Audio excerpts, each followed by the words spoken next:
One was cut from his high school team at 14. One left home alone at 14 to become the greatest basketball player the world had ever seen. Tonight, the NBA will announce its most valuable player. And tomorrow night, those two men will walk onto a basketball court and play each other in the Western Conference Finals. Think about that for a moment. The biggest individual honor in the basketball announced tonight. The biggest team competition of their season beginning tomorrow night. Sport rarely build moments like this one. I want to talk about what it actually means. Not the trophy, not the ceremony. What it means for two human beings who have spent their entire life working toward this exact moment. From two different countries, two different stories, and two very different kind of greatness. Welcome to SportX Global. Let us get into it. Shai Gilgeous-Alexander was born in Toronto, Canada.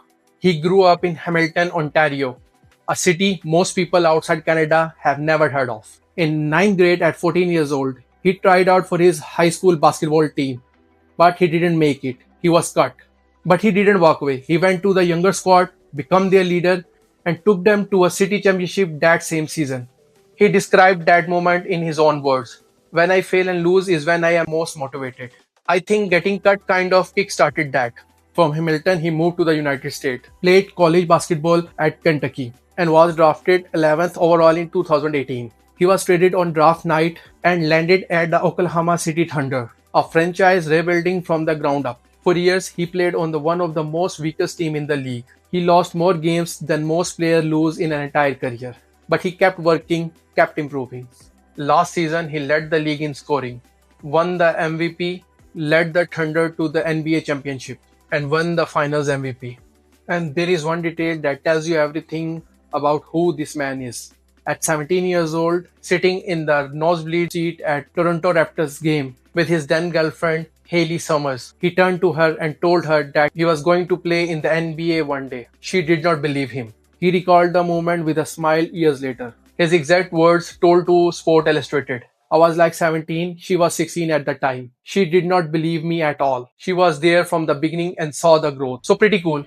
That same woman is now his wife. She was in the arena that night he won the championship. He found her on the court in the middle of all chaos and held her. Victor Wembanyama was born on January 4, 2004, just outside Paris, France. His father was a track and field athlete. His mother was a professional basketball player who later became youth coach. He started organized basketball at 7 years old.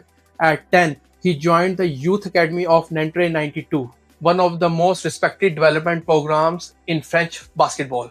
At 14, he left his family home to live alone in the team dormitory, training every day away from his parents, focus on one thing only. At 15, he made his professional debut, not youth basketball, but professional basketball, competing against grown men. As a young teenager, knowing one day he would play in America, he taught himself English deliberately. His own words, knowing I would play in NBA later, I was really interested in English. Basketball people speak English. This season, he became the first unanimous Defensive Player of the Year in NBA history. He is also the first player since Shaq O'Neal in 2000 to average 25 points, 10 rebounds, and 3 blocks per game in a single season. He is 22 years old. So here is where we stand right now. Tonight, the NBA will announce its MVP from 3 finalists, SGA, Wembanyama, and Nikola Jokic of Denver. In a poll of 100 media members conducted by ESPN earlier this season, SGA received first place on 88 out of 100 ballots. The expectation that he will win, that he will become only 14th player in NBA history to win back-to-back MVP awards. But Wembanyama's case is real and cannot be dismissed. The SGA averaged 31.1 points, 6.6 assists, and 4.3 rebounds per game across 68 games. Wembanyama averaged 25 points, 11.5 rebounds, and 3.1 blocks per game across 64 games. The Thunder finished the regular season with 64 wins. The Spurs finished with 62. No matter who wins tonight, this will be the 8th consecutive season in which NBA MVP is a player born outside the United States.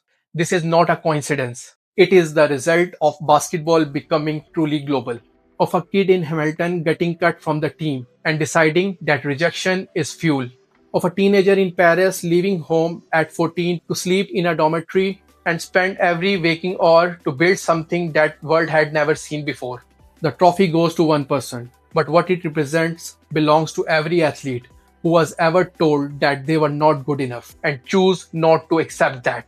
Tonight, from SGA and Wembanyama, one of them will get the trophy. Tomorrow night, they will face each other again. That is sport at its rarest, when the individual story and the team story collide in the same 24 hours, and both have to be answered at the same time. SportX Global will be here for both nights. If this is kind of analysis you are looking for, subscribe the channel.